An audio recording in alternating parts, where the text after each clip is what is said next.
First, let me tell you what I am about to say to you today. After hearing it, you will clearly understand how this work is used for the good of people. First of all, let me tell you, take this as an incident from 20 years ago. Assume it is the year 2005. That year, I had just arrived in Portugal.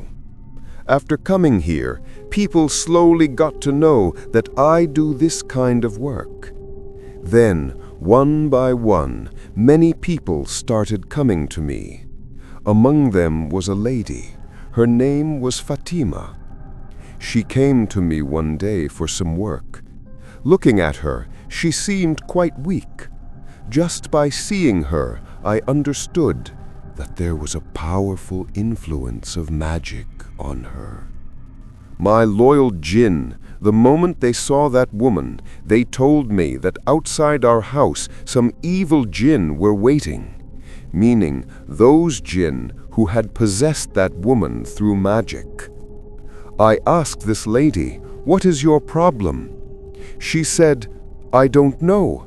I feel weak most of the time. Sometimes I do things that later I cannot even remember. My husband, my children also say that I don't remember anything." I closed my eyes for a while and summoned my Jinn, Maru. Maru brought all the information in a very short time and told me that this woman's mother-in-law has done black magic on her. And the main reason for doing this magic is her mother-in-law wants to take her son back from Portugal to herself. She wants her son not to stay in Portugal, but to stay with her in Bangladesh. I told that lady to leave that day and asked her to come back the next day with her husband. The next day, the lady came to me with her husband. When I started explaining everything to them openly, both of them were startled. At first, her husband thought that perhaps his wife had told me all these things that I was telling them. But when his wife swore an oath and said, "I didn't tell this auntie anything," then Fatima's husband came to me and asked me, "How did you know so much?" I told him, "I have such knowledge, or ilm, through which I can know many things." He then said, "You are right. My mother could not accept my coming here in any way. Even now, when I call her, she repeatedly tells me to return to the country. But I don't have a good job there, no business, so how will I go back? Whenever I ask Mother to come here, she says she won't come. I tried a lot, even got her visa done, but she didn't agree to come. Despite that, I go to her every year. What more can I possibly do?" When I told him, "Magic is being used on your wife, and the person doing this work is your own mother," he looked at my face in amazement. His reaction was completely natural. Just think, if someone makes such a serious allegation on any of our mothers, what would our reaction be? But Fatima's husband went through a very cold state. "Is your head okay, auntie? Why are you saying such nonsense? Why would my mother do magic on my wife?" When he wouldn't believe it in any way, then I called his wife to me. I placed my hand on her head, recited some prayers, and blew on her, and right then the Jinn manifested upon Fatima. After the Jinn appeared, it started saying everything. "This boy's mother has done magic on her own daughter-in-law, and she did it so that Fatima dies and her son returns to her." The boy's mother probably thought that his wife was lying and keeping his son trapped in Portugal, meaning his son wants to return but cannot because of the wife. When that man saw the Jinn possessing his wife and heard his own wife speaking in a male voice, he suddenly got terribly scared. It seemed like he couldn't believe anything. Then I removed the influence of the Jinn from his wife. After that, he quietly got up and took his wife home. probably after going home, he spoke to his mother about these matters. I later learned that his mother did not admit to any allegations. Even she started swearing oaths that she didn't do any magic. Such things. That mother might not admit verbally that she is doing magic, but at least out of fear, maybe that mother will stop the magic. But the result was the opposite. A few days later, that girl came to me again and said, "Auntie, the situation has become even worse. Now dishes have started breaking in our house. A strange, rotten smell comes from the dishes. Blood stains are seen inside the cupboard. And all the signs of magic, like having terrible dreams, seeing oneself dying, seeing various animals attacking oneself, all these things are happening." Fatima was giving me these signs of magic. This time I summoned my Samael. Samael came and told me that her mother is doing the magic even more powerfully. This means she is now even more scared. She feels that all the news has reached her son, so this work must be finished as quickly as possible. I asked my jinns, "Look, how many jinn has this girl's mother sent? How many jinn are on duty at their house?" My jinn who was giving me the news informed me, whispering, "There are about 20 jinn who are constantly surrounding Fatima's house and spreading hatred and malice in her home." I prepared some charmed water, gave it to that girl and said, "You go, sprinkle this water all around your house, then whatever happens, call me and let me know." About 3 hours later, Fatima's phone came. She said, "Auntie, as soon as I sprinkled the water, smoke spread all around in such a way it felt like meat was being burned somewhere." Even some neighbors came to me and asked, "Well, why is such a burning smell coming from your house?" I told that girl reassuringly, "You don't worry anymore. The jinns that were sent to your house through magic and whose responsibility was to spread hatred, spread disease, and create various crises upon you, through this charmed water they have all burned to death. Your mother-in-law is doing magic, but the message has also reached the magician through whom she is doing this work, and it is hoped that he will never dare to do this kind of work again." My guess was exactly right. About 2 days later, that girl came to me again. In her hand was a box of sweets. She came and said that her mother-in-law had called her yesterday herself. She was crying and repeatedly apologizing for her crime. She didn't deny it this time that she had magic done to bring her son back. Although she didn't explicitly mention magic, but at least she accepted that she had done a bad thing. Anyway, thanks to Allah that I became a medium for this good work. Allah saved that girl through me and her family too.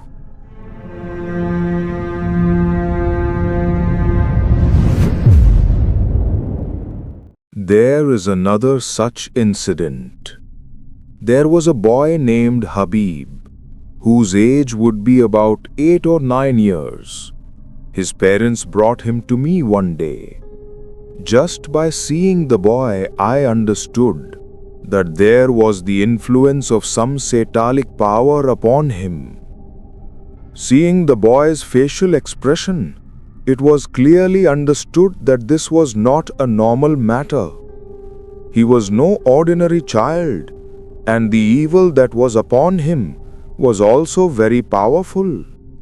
He came in front of me and sat cross-legged in such a way as I often saw many possessed people sit, with so much pride, with a challenge, just like that.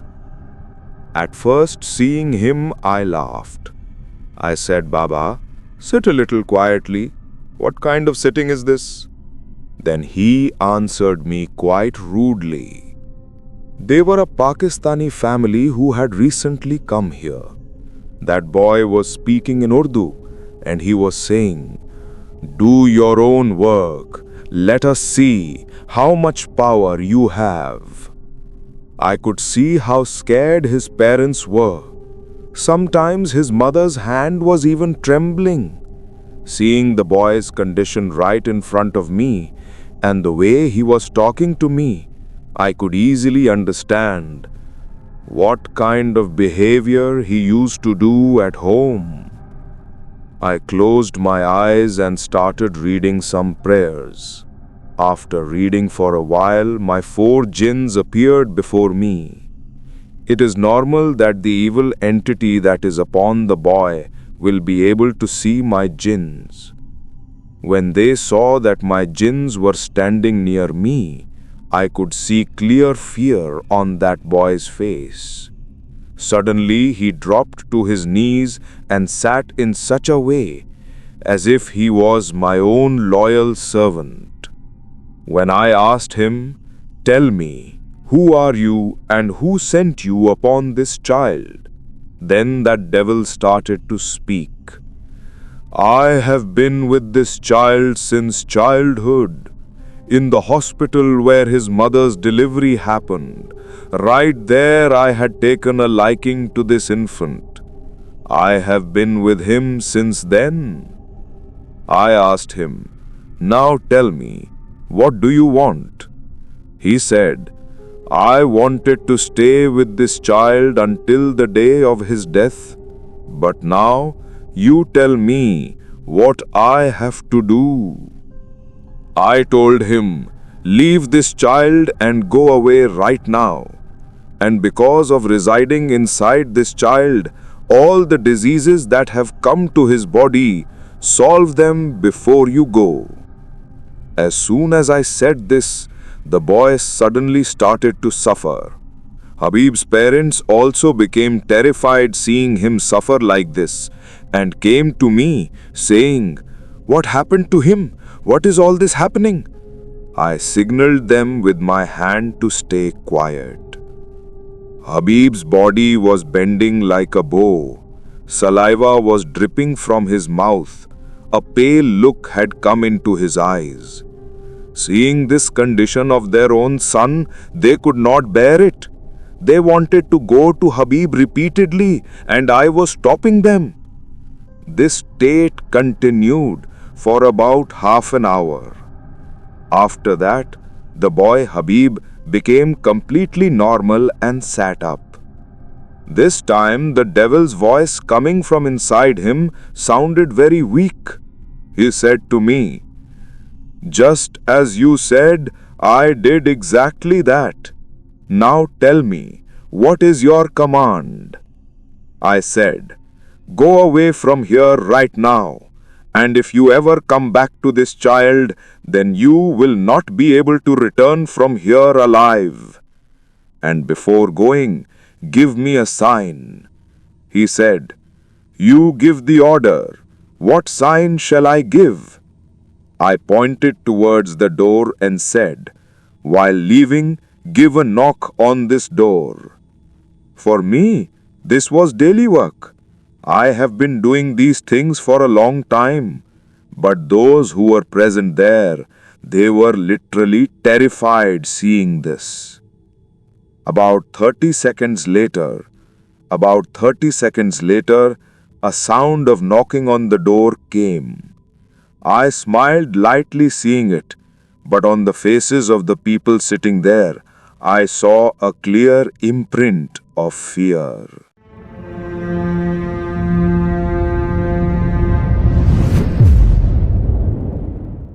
The third incident happened to be even more frightening. In this case, I had to work much harder because the magician was much more powerful than me, and he also had his own loyal jinn. The incident was such that one day I was sitting in meditation. My daughter came to me and said, "Mother, someone has come to meet you." I asked, "Who? Is it someone familiar?" She said, "No, it seems like an auntie, and she has 2 girls with her." I said, "Bring them inside." After a while, I went to them.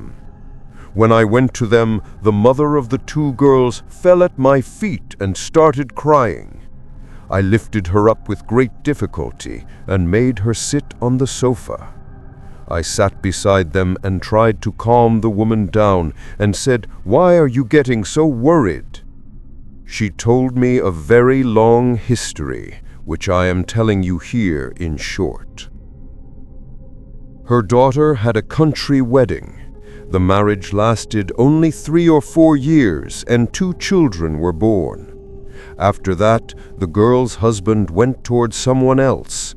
For this reason, a quarrel started between the husband and wife. Then the situation became so bad that they got divorced. But the real incident started after the divorce, and that was the matter of the custody of the children. The mother could not live without her children, but that characterless father did not want to give the children. When the mother applied to the court for custody, the girl's husband told the court that this girl is crazy and the children cannot stay with a crazy girl.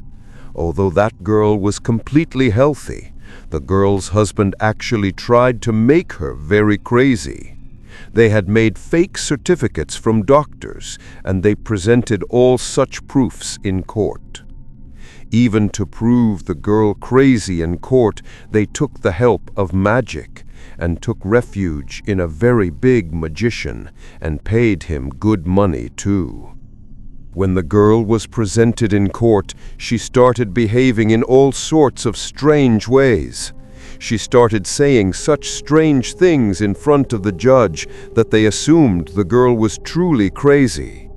Her mother was crying saying all this, and I was consoling her. I asked them which one is the patient among these 2 girls, because both were wearing burqas. Their mother pointed to one side and said, "Her." I asked, "When did you come to Portugal?"